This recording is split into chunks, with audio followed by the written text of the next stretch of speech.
Hi, everyone. Thanks for listening to the TV Confidential podcast. If you like what you hear, please consider subscribing to the TV Confidential podcast, or better yet, give us a review on Apple Podcasts, Podchaser, or wherever you listen to our podcast. Hi, this is writer-director Joseph Doherty, and you're listening to the award-seeking show TV Confidential.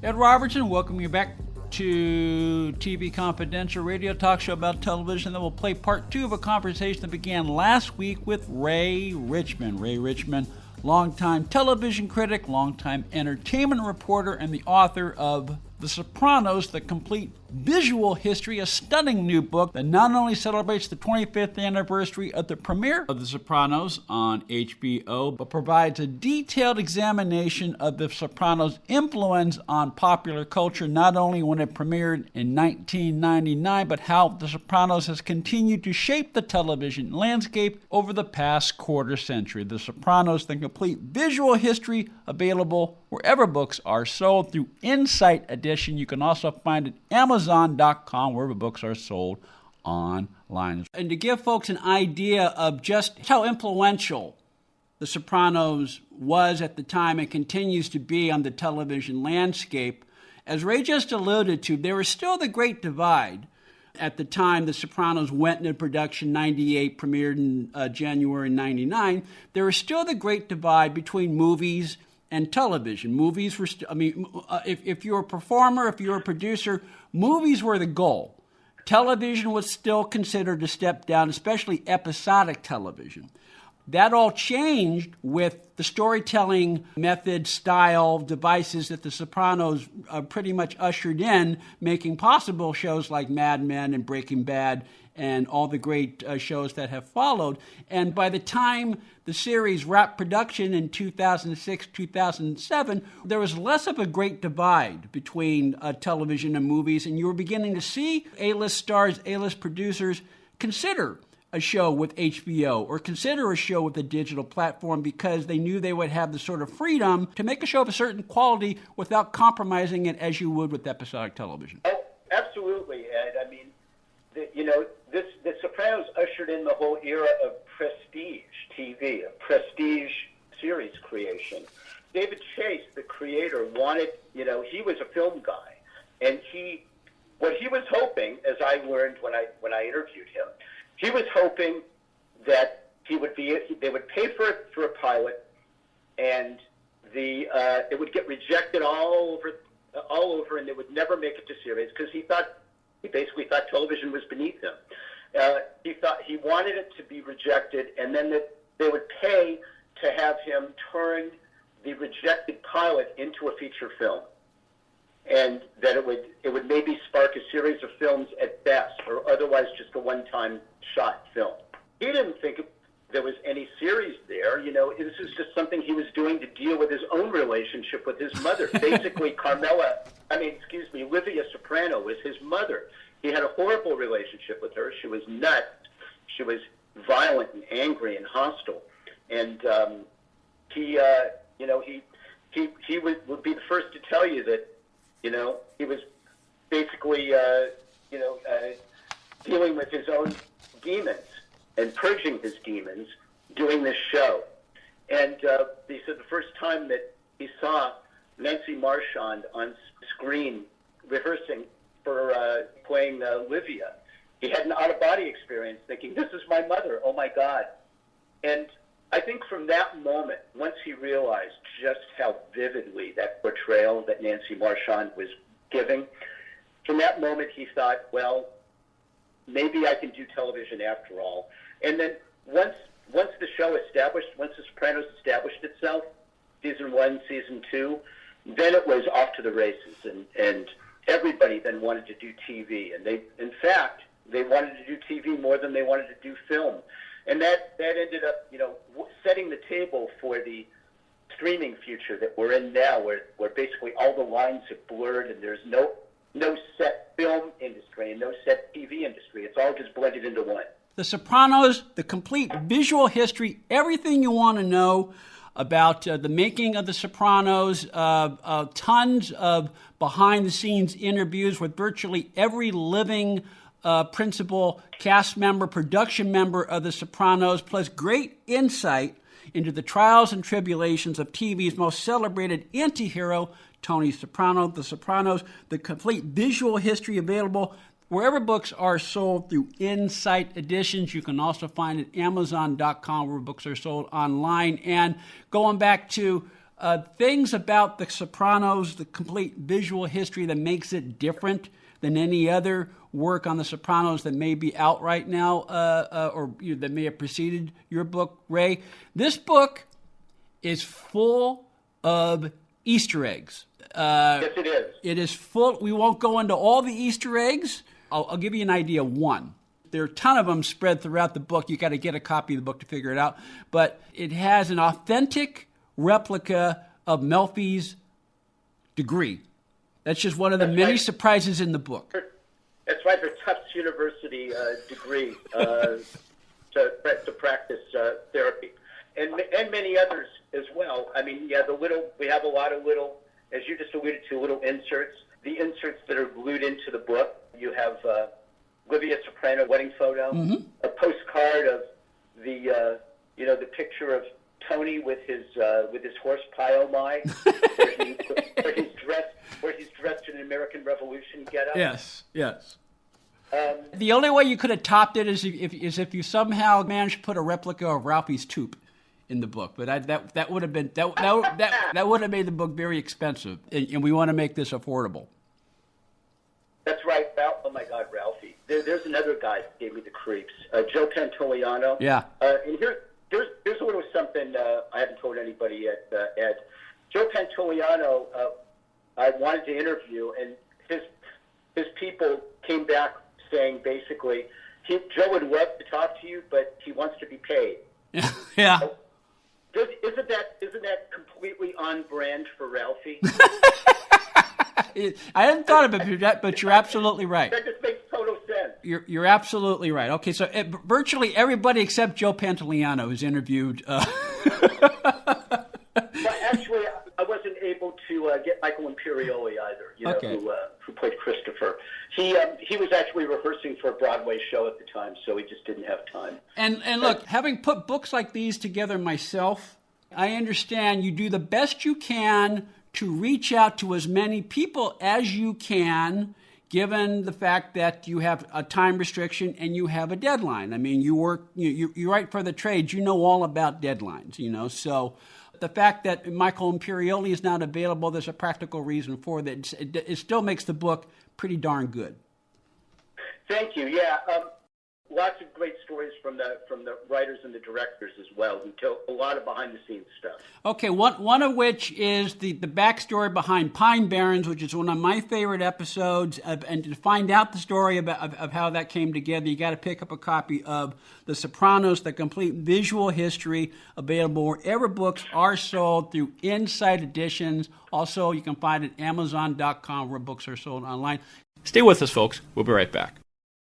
This portion of TV Confidential is brought to us by our friends at Front Porch Realty, the community of realtors in the Northern Bay area of California that is committed to finding the solution that is best for their clients. Whether you're a first-time home buyer or looking to sell or lease your property in Northern California, call Karen Strain at 415-886-7411 or visit frontporchrealtygroup.com for more information on how they can help you. One more item. If you're starting a company, particularly one that is in an emerging market, you know that averting any sort of legal dispute is crucial to your business plan. Our friends at Tectonic Law offer an array of services that can help you avoid and preempt future litigation while also developing and protecting your intellectual property and intangible assets. Tectonic Law serves the needs of a host of emerging industries throughout California and beyond, including industrial designers, beverage makers, artists, farmers, retail stores, health practitioners, wellness experts, cosmetics manufacturers,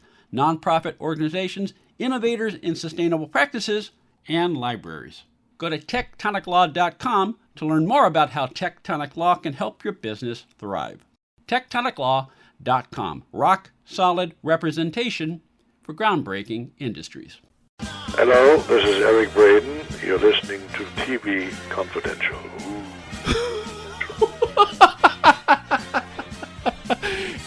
I will say this is a book that will appeal to pure fans of the show because as I get all the wonderful behind-the-scenes photographs, all the Easter eggs that are spread throughout the book, but it will also appeal to...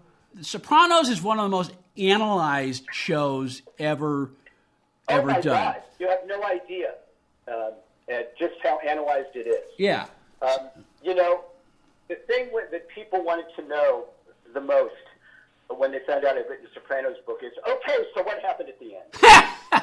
And I'm like, oh yeah, well of course I know, but if I told you, I'd have to kill you. Yes.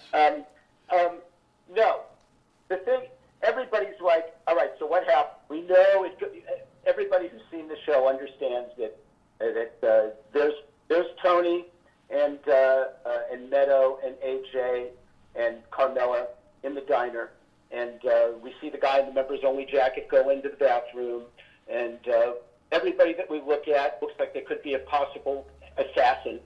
And then just when we see the guy come out of the bathroom, boom, the screen goes to black. And they're like, okay, that was the most genius thing a creator, producer, writer has ever done on a television show. Even though people were like, how could he do that? How could he do that? We're still talking about it 25 years later. That's the genius of it. And the genius of it is that it's all completely ambiguous and unresolved. And, you know, people look at that last scene, Ed, and they dissect it frame by frame like this is a Zapruder film. yeah. It's, So this, you know, what was the expression on the face of that guy with the Cub Scouts? What about the title of the songs on the jukebox? Everything has meaning. The Sopranos, The Complete Visual History by Ray Richmond is a book that will appeal to fans of the show. It will also appeal to all the various scholars of the show who have written about it or who may be writing about it for their dissertation, for example. The Sopranos, The Complete Visual History, available wherever books are sold. Insight Editions, also Amazon.com.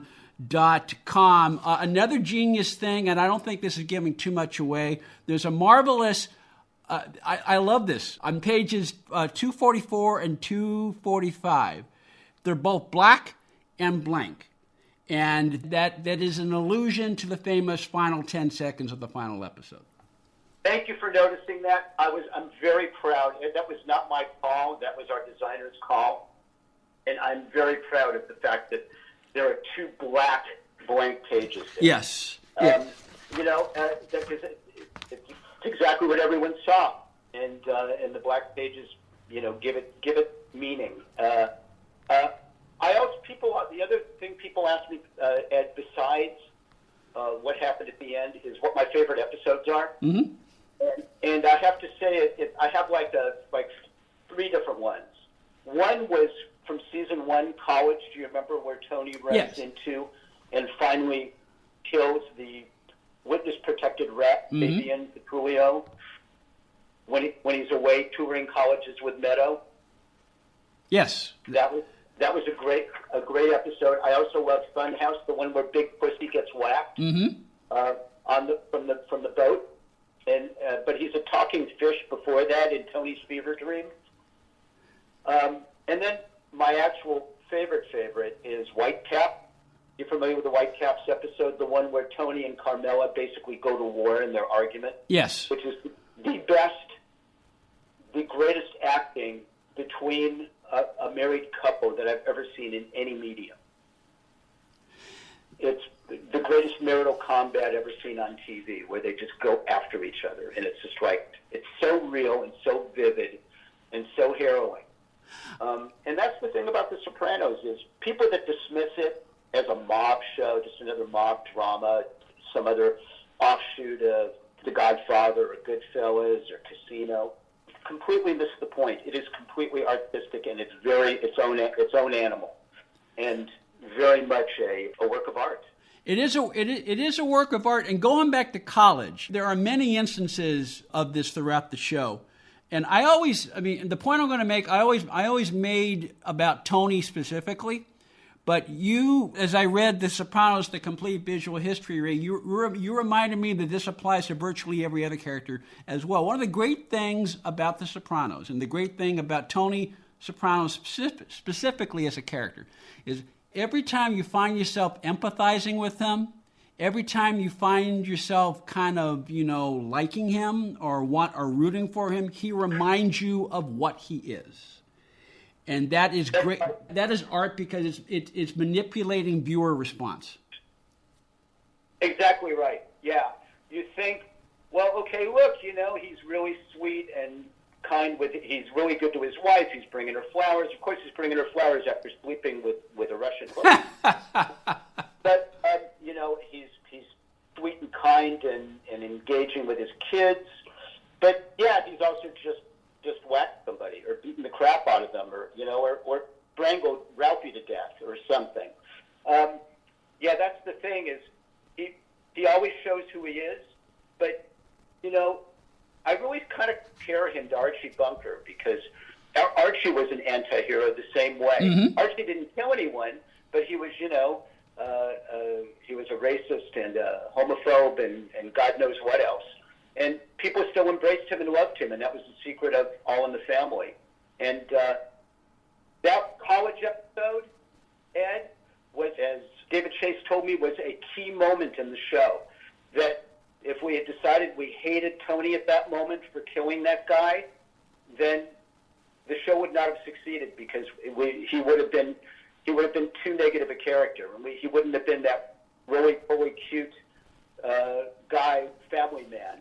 He would have just been a murderer, and we won't support a murderous thug, but we would support a murderous thug who's also a family man on the other side. That was always the genius of the show, is that it was always about the problems, the tortured state of mind of a mobster and his family and working it out in therapy. The college episode, it could have turned on a dime on him, but it didn't because we understood why he was doing it. Still, he had to stay there with his daughter touring colleges, but by the same token, he had to take care of business on the other side. Absolutely. Don't worry, honey, you don't need to know about this. This is just me taking care of a little business by garroting this guy's neck.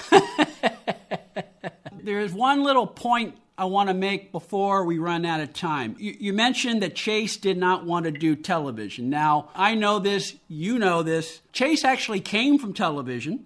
The show that basically put him on the map was Rockford Files, although he had written for other shows prior to that. But if I may, and you tell me if I'm off base here, Chase was, I don't think Chase has said this in so many words, but he was spoiled by his experience with Rockford Files. And so he didn't want to do episodic television again because of the trappings that you have to do. Everything has to come to a mini climax within 15 minutes. The Sopranos enabled him to do television, but do television his way. That's true. That's exactly right. He had done other shows too, Ed. He did Northern Exposure. Mm-hmm. I think he also did I'll Fly Away too, if I remember correctly. I'll Fly Away, which was also a great drama. Yeah. But yes, he was spoiled. He didn't want to just do another crap, formulaic kind of series, and procedural kind of thing.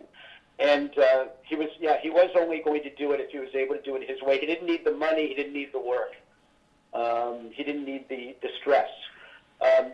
But they gave him everything he wanted, and he couldn't believe his good fortune. Yeah. So there were also issues with him, and people would tell you that he was very difficult to please and difficult to work with. But maybe that's part of what you have to be and have to do in order to create the kind of greatness that he did on this series. Yes, it's the price that comes with being an auteur, if I may use a $10 word.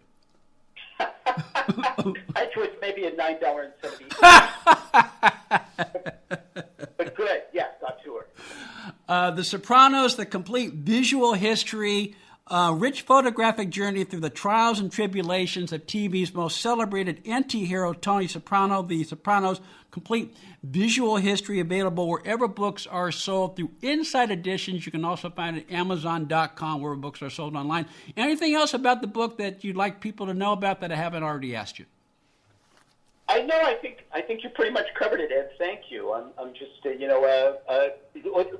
maybe one thing, they can find it on Amazon for a $20 discount. It is $65, but it's I think it's $45 with a $20 discount on Amazon. So expensive, but it's the best $45 Christmas or Hanukkah gift they will ever give or receive. Yes, it is well worth the money. The hours of enjoyment you will glean from this book, especially if you have, as you have it next to you, as you revisit The Sopranos, or perhaps even view the show for the first time. Ray Richmond, it is always a pleasure to chat with you. Thank you so much for joining us. I look forward to our next conversation. Me too. Thank you. Thanks for having me, Ed. We'll be back with more TV Confidential right after this. Hi, everyone. Thanks for listening to the TV Confidential podcast. If you like what you hear, please consider subscribing to the TV Confidential podcast, or better yet, give us a review on Apple Podcasts, Podchaser, or wherever you listen to our podcast. Do you owe the IRS $10,000 or more in back taxes? Are you being audited or investigated? Has the IRS sent you a letter demanding payment? You may not owe what they claim. Make this free call to the tax doctor now. Let them negotiate with the IRS on your behalf. 800-239-0201. 800-239-0201. That's 800-239-0201.